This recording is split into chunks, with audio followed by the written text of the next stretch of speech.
Kutokana na taarifa zetu za kioperesheni, kuna mafanikio makubwa kutokana na kukamatwa kwa watuhumiwa na matukio ya uhalifu ikiwemo unyang'anyi wa kutumia silaha, wizi, uvunjaji na matukio mengine. Lakini tarehe 17 mwezi wa kwanza,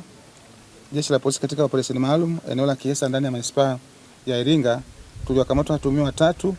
ambao ni Ernest Mgaya, Oscar Malinda na Emilio Mfilinge, wote wakazi wa Kiesa manispaa ya Iringa, ambao walitambulisha kuwa wanafanya biashara wakiwa na pikipiki tatu walizoiba mkoani Dodoma, na mara baada ya kuhojiwa walikiri kufanya matukio hayo ya wizi wa pikipiki zaidi ya 50 kila mmoja kwa mikoa ya Dodoma, Iringa, Morogoro na maeneo mengine. Lakini pia baada ya kuiba pikipiki hizo walitengeneza kadi za bandia au kadi feki ambazo pia walizipeleka watuhumiwa wenzao ambao ni James Mgaya miaka 29 na Jackson Chaula miaka 28, wote wafanyabiashara wakazi wa Makambako mkoani Njombe, ambao pia walikamatwa katika operesheni hiyo. Aidha, katika mwendelezo wa upelelezi tulifika eneo la Makambako mkoani Njombe ambapo tulifanikiwa kuwakamata watuhumiwa hao, na mara baada ya kuwafanyia upekuzi tulifanikiwa kukamata jumla ya pikipiki 82, guta moja, mashine ya kuoshea magari moja, kadi feki za pikipiki 50, vibao vya namba za pikipiki ambazo ni mpya 19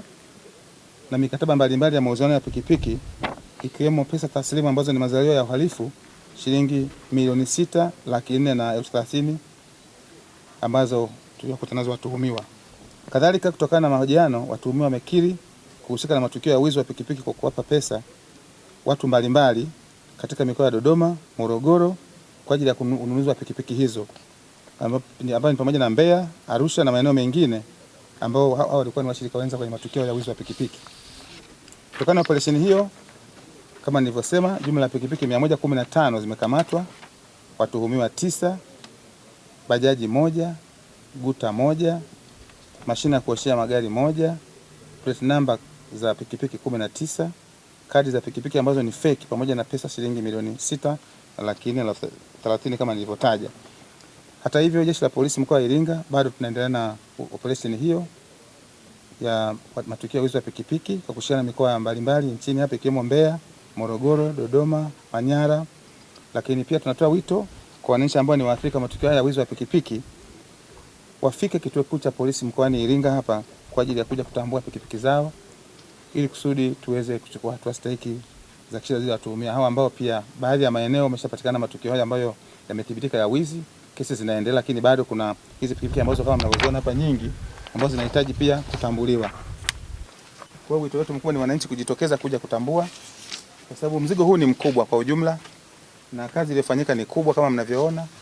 Kwa hiyo tunataka wananchi wapate kupitia vyombo vya habari taarifa hii ili waanze kuja kutambua na kuchukua na kutambua mali yao ili kusudi tuweze kufikia hatua nzuri za kisheria kupata maelezo yao na kufungua kesi ambazo matukio yale wakuta kuibua pikipiki zao.